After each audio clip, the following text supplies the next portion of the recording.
काबिल इतना बनिए ना कि लोग आपको रोकने के लिए साजिश करना पड़े, कोशिश नहीं। Good morning to all of you.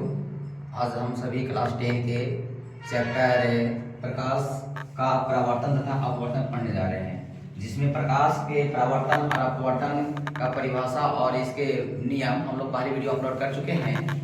आज हम लोग पढ़ेंगे कि प्रकाश के परावर्तन में हमारा जो है अवतल दर्पण में प्रतिबिंब का बनना, अवतल दर्पण में प्रतिबिंब का बनना, यानी इसका वस्तु प्रतिबिंब कहाँ बनता है, कैसे बनता है और किस प्रकार बनता है, वो आज हम लोग पढ़ने जा रहे हैं। ठीक है, तो तुम्हारा पहला सवाल देखें क्या हमारा है, क्या है कि जब वस्तु अनंत पर स्थित होता है, ठीक है, यानी जब वस्तु अवतल दर्पण में, कहाँ पर, अवतल दर्पण में, अवतल दर्पण में, जब वस्तु अवतल दर्पण में क्या होता है, अनंत पर स्थित होता है, तो उसका प्रतिबिंब कहाँ, कैसे और किस प्रकार बनता है, इसको हम लोग जो है डायग्राम यानी आरेख के माध्यम से हम लोग यहाँ पर प्रूव करेंगे, सिद्ध करेंगे। तो सबसे पहले आते हैं, हम देखते हैं क्या दर्पण है, अवतल दर्पण। चलिए हम बनाते डायग्राम, अवतल दर्पण का बनाते डायग्राम। अवतल दर्पण हमारा जो है, जो एक भाग हमारा पेंट होता है और दूसरा भाग क्या होता है, चमकीला होता है।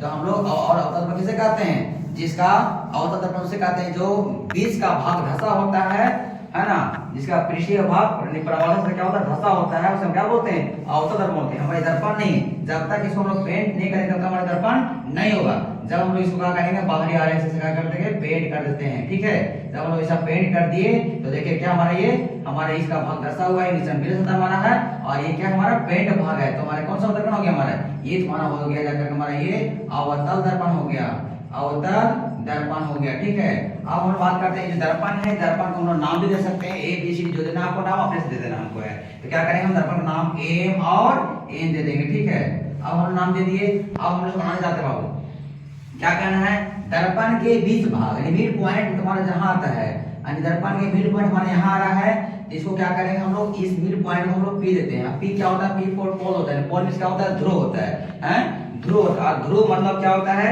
कि दर्पण के मध्य बिंदु को हम लोग ध्रुव बोलते हैं। ठीक है, जस्ट उसके बाद हम क्या करेंगे, ये हमारा एफ होता है, एफ क्या होता है, फोकस होता है, और उसके बाद हमारा सी, और सी हमारा देखेंगे जो हमारे राउंडिंग वन होता है। ये अगर इसको करेंगे बाबू क्या, तो हमारा एक प्रकार का हमारा ऐसे करेंगे तो हमारे बिल्कुल क्या होगा, एक राउंड मून हो जाएगा, हमारा ये पूरा गोला हो जाएगा। और गोला के बीच वाला भाग क्या बोलते हैं, पता लोग होगा, ये सेंटर, ये तो बोलते हैं हम लोग सेंटर ऑफ कर्वेचर, वक्रता केंद्र बोलते हैं। हम बोलेंगे वृत्त के ये सेंटर हो गया, लेकिन हम लोग वृत्त से नहीं पढ़ रहे, हम लोग पढ़ रहे हैं अवतल दर्पण के सी पढ़ रहे हैं, सेंटर। तो बोल सकते हैं उसका कि सेंटर ऑफ कर्वेचर है, वक्रता केंद्र हमारा हो गया, ये फोकस हो गया हमारा, और ये पोल हो गया हमारा। अब हम बात करते हैं कि हमारा वस्तु जो रखा हुआ अनंत रखा हुआ, और अनंत का मतलब है काफी दूरी में, जिसको हम लोग देख नहीं सकते वस्तु कहाँ रखा हुआ से है। ठीक है ना, यानी काफी दूरी वस्तु रखा हुआ, अनंत होता है, ये होता है।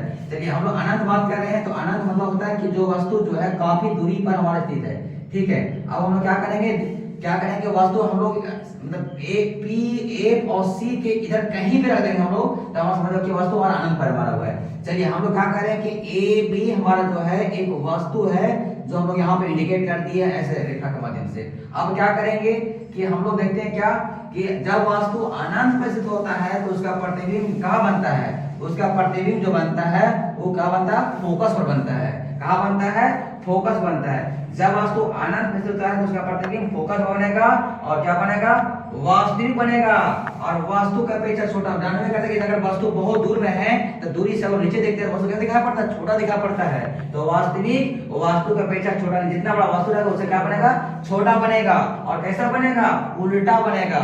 ठीक है, तो हम लोग आरेख पर देखेंगे, हम लोग क्या करेंगे, सबसे पहले हमारा एक रे जा रहे हैं यहाँ पर, और क्या करें, दर्पण में रिफ्लेक्ट होगा यानी टकराएगा, और टकराने के बाद यानी दर्पण के परिवर्तन के बाद जस्ट हमारा जो है वो एफ से होकर के गुजरेगा, यानी हमारा जो है बिल्कुल देख रहे क्या, हमारा किरण जो है वो जब वस्तु अनंत पर था तो जहां वस्तु रखा तो वहीं से हमारा किरण क्या हुआ, किरण गया, और जाने के बाद दर्पण टकराया, और टकराने के बाद जिस दिशा में हमारा एफ होकर गुजर गया, और जहां से गुजरा हम लोग देखेंगे क्या कि हमारा जिस लाइन से गया वहीं पर हमारा वो वस्तु बन रहा है। ठीक है, अब हम लोग नेक्स्ट वीडियो देखेंगे